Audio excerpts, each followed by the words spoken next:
How's it going, everybody? Welcome back to Talking Wolves. My name is Dave and we're here for another match preview as Wolves prepare to take on Brighton Hove Albion across this Easter weekend at Molineux Stadium. Again, hope you're doing really well, and it's a big game, a big weekend for Wolves. Really need to start gaining points now if we're still wanting to get 7th place this season. And really, we've got some favourable fixtures on paper coming up. Of course, we've got Brighton.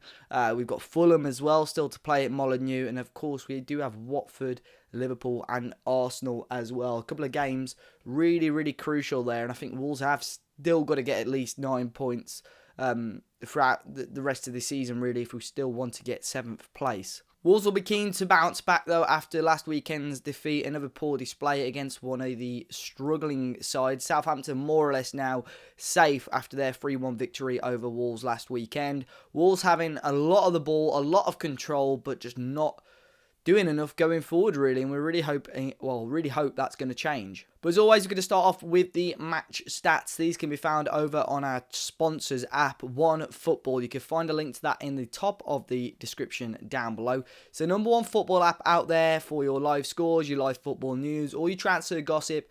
When you download the app for the first time, you can select your favourite team. I'd imagine it would be Wolves, maybe Brighton if you're a Brighton fan. And, you know, there's so much on there. All push notifications cater to your needs. When there's a big match coming up, you can find all the match stats, which is where I'm going to be finding our stats from for today. All in-depth player stats, such as goals, assists, minutes played, or team stats as well. Loads of information on there. So as I say, free to download on Android and iOS. A link to that in the top of the description down below. But today's match stats are: Wolves have only recorded 2 wins in the last 14 games against Brighton at Molineux. Winning 2, drawing 5 and losing 7. We're currently on a winless run at Molineux against Brighton in the last 4, drawing 3 and losing the 1. Each of the last 5 meetings between Wolves and Brighton have failed to see both teams score. Brighton winning 3, drawing 1 and losing 1. And against sides starting in the top half, Brighton have earned just 2 points from 39 available. Playing 13, they've not won a single game against the team starting in the top half, drawing 2 and losing the other 11. Brighton have just won 1 of their last 8 Premier League away games and haven't kept a clean sheet in any of their last 11 on the road. Surely some of those stats bode quite well for Wolves, you'd imagine. But plenty of you may be thinking, you know, this bottom 5, bottom 6 curse against Wolves, we just don't seem to be playing the football. We don't seem to be creating the chances that we have been against the big 6. But I looked at it sort of on paper. A lot of these games are coming away from home. You've still got to consider that we've still got Brighton and we've still got Fulham to play at home. We beat Southampton at home. We beat Cardiff at home. Of course, we lost to Huddersfield, but a lot of those teams lower down, we gave them a really good game. We actually picked points up at home. So I've said it once or twice, we're a different animal at home at the moment. We're very good form at Molineux, and you know, Brighton have been, no disrespect to them, but they have been in some pretty shocking form, and Wolves have got to take advantage of it. It's going to be a big week as well for Nuno. Again, straight after the Southampton game, I think it was on Sunday, they flew out to Marbella. They've been there up until, I believe, Thursday when they were coming back. So we've got a couple of days to settle back into Wolverhampton. And there's been no media there. None of the media team there. No interviews, no pictures like the last time they were out there. This is just players and coaching staff, which is quite interesting.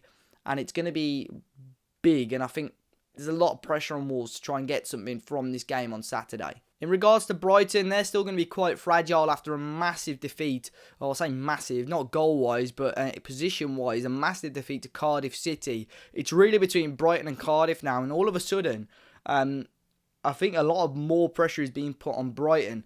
Cardiff came into this season in the Premier League with not much expecting of them, really. I don't think many people were expecting them to stay up, and all of a sudden Neil Warnock's got his side really on the brink of potential survival, and they're really up against Brighton. Cardiff probably on slightly better form, and Brighton, you look at their last 4 games, a 2-0 loss to Cardiff, a 5-0 loss to Bournemouth, 3-0 loss to Chelsea, and a 1-0 loss to Southampton. What's that? 11 goals conceded in the last 4 games. No goal scored as well. They've scored on average 1 goal a game, conceding 1.6 goals a game. average in the league as well, only having about 40% possession, 9 wins, 18 losses this season. That possession stat is key for me. Wolves have got to take advantage. We've had like 60% possession in the last couple of games. We've really got to start taking advantage and putting these teams to the sword. Fingers crossed at Molineux, I think we can do that. But Brighton at the moment in real trouble. They do have a game in hand over Cardiff, but just 2 points ahead of the drop zone at the moment. So there is definitely going to be more pressure on them to get 3 points. But I think, Wolves have, dare I say, overachieved slightly. There's probably less pressure on us to get the points, but I think fans still want a reaction. We still haven't seen a big reaction from that FA Cup defeat, and hopefully this weekend can be the one. In regards to team selection, I believe Brighton have got a full-strength team, bar Anthony Knockaert, who still is suspended, who got a red card in that Bournemouth defeat.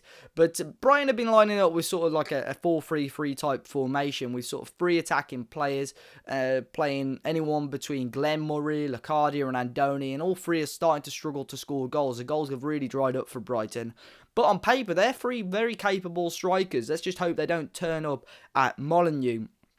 But other than that, quite a settled back four with Bernardo, Dunk, Duffy and Montoya. I think a lot of praise has been given to Dunk over the last season or so. It'll be interesting to see where he ends up if Brighton do go down. Same with goalkeeper, the Australian Matt Ryan as well. So they've definitely got capable players there, but that sort of attacking outlet, I suppose, just having 3 forwards is probably going to come back to bite them. But I suppose they've got to go for it. And maybe they're going to be thinking they're going to go for it even more, because Wolves have definitely been leaking the goals in recent games as well. But that brings me on to the Wolves team selection. I think there's still a little bit of a selection headache for Nuno, especially after the last couple of results. I think the front 2 will stick the same. Raul Jimenez and Diogo Jota. We've not really got any other options other than them, have we? Been linked with a couple of strikers over the last week or so in the press, but I think those 2 are the big boys at the moment. They're the talisman, and they're scoring the goals and getting all the assists, really. Most of the creativity, there's not much else other than those 2. I think it's key, and when those 2 haven't turned up, or those 2 aren't getting much of the ball, when we're not having much success like we saw at the Southampton game. I think the midfield struggled to get the ball to those 2. I think the midfield 3 will stick the same as well. I think Dendoncker, Neves and Matinho should keep their place, but I think Neves might be up in the air a little bit. Will Sace keep his slot in the defence? Maybe he'll move up to the midfield, and maybe Neves will have a rest. I think it's been a massive week for Ruben Neves, by the way. Had his second child last week, or his missus had a second child last week, but he flew straight over to Portugal after the Southampton game to see that birth, and he's going to have had a massive week. I'm not even 100% sure if he's been with the squad in Marbella, so he may well be missing this weekend. And obviously the back 3, I think Bolly and Cody will rightly keep their place. Bennett may well come back in for Romain Sace.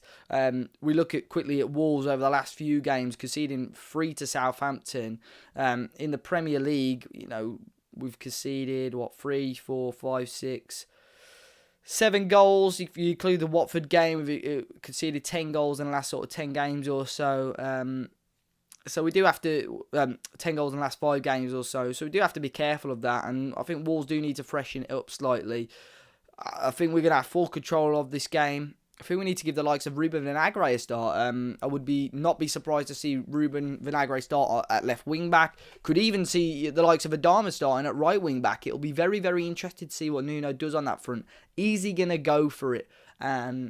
Or is he going to play it safe? Even Johnny and Vinagre, I think that would work well. I just really want to see Vinagre running up and down that wing back and creating chances. And I think he will help the likes of Jota and Jimenez create more chances as well. But if I've got to go for a score prediction, I've not asked for the fan score predictions, to be fair, this week. But if I have to pick one, I'm going to go with 3-1 Wolves. I'm going to back the Wolves again this week. Really hope we can bounce back with a victory. With us losing last weekend, obviously, it was put on a bit of a downer. But Leicester, West Ham, Watford, all those sort of sides dropped points. So we're still very much in the race for 7th place, and that would be huge for the football club. And I'm sure Fosun aren't fully forgetting that this could be a massive, massive step for the club. So I'm really hoping that we can win. Safe travels to anyone that's going. I say travels as if it's an away game, but obviously wherever you're coming from. I've seen a couple of fans coming from America, Norway, Sweden, all sorts. So it'll be an interesting one on that front. And obviously enjoy your Easter weekend. As always, you can hit the like button and subscribe to the channel. It supports the channel a lot. And obviously we'll have the fan cams and the match review after the game on Saturday. Until then though, guys, enjoy the rest of your weekend, and fingers crossed Wolves can get the victory.